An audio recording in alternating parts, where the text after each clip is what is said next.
তারানাথ তান্ত্রিক ও রাক্ষস। চাঁদের আলো তখন গাছের পাতার ফাঁক দিয়ে ছড়িয়ে পড়ছে জঙ্গলের সরু পথটায়। চারদিকে নিশুতি রাত, ঝিঝি পোকার ডাক ছাড়া আর কোনো শব্দ নেই। তারানাথ তান্ত্রিক ধীর পায়ে হেঁটে চলেছেন গভীর জঙ্গলের দিকে। তার সঙ্গে কেবল একমাত্র লাঠি আর কোমরে বাঁধা তান্ত্রিক ঝুলি। শোনা যায় এই জঙ্গলের গভীরে বাস করে এক অভিশপ্ত রাক্ষস। বহু বছর আগে সে এক ভয়ঙ্কর তান্ত্রিক ছিল, কিন্তু তার ক্ষমতা ব্যবহার করেছিল অপকর্মে। শেষমেশ গুরুদেবের অভিশাপে সে রাক্ষসে পরিণত হয়। দিনের আলোয় তাকে দেখা যায় না, তবে রাত হলেই সে বেরিয়ে আসে এবং পথভোলা মানুষকে গ্রাস করে। তারানাথ জানতেন, সহজে এই রাক্ষস পরাজিত হবে না। তাই তিনি প্রস্তুত হয়ে এসেছেন। জঙ্গলের আরও গভীরে যেতেই বাতাস যেন হিম হয়ে গেল।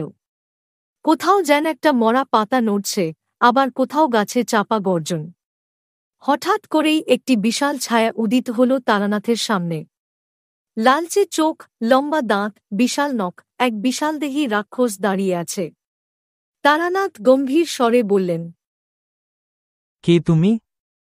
তুই এখানে কেন এসেছিস, তান্ত্রিক? তোর অভিশাপ মোচনের উপায় নিয়ে এসেছি। রাক্ষস হঠাৎ থমকে গেল। শতাব্দীর পর শতাব্দী সে এই জঙ্গলে বন্দী, মুক্তির কোনো উপায় ছিল না। কিন্তু সে তো জানে, মুক্তির জন্য তাকে এক কঠিন পরীক্ষার সম্মুখীন হতে হবে। তারানাথ নিজের ঝুলি থেকে এক মাটির কলস বের করলেন। তারপর নিজের লাঠি দিয়ে মাটিতে এক বিশাল মণ্ডল এঁকে ফেললেন। রাক্ষস গর্জন করে উঠল, এইসব করে লাভ নেই, আমাকে কেউ মুক্তি দিতে পারবে না।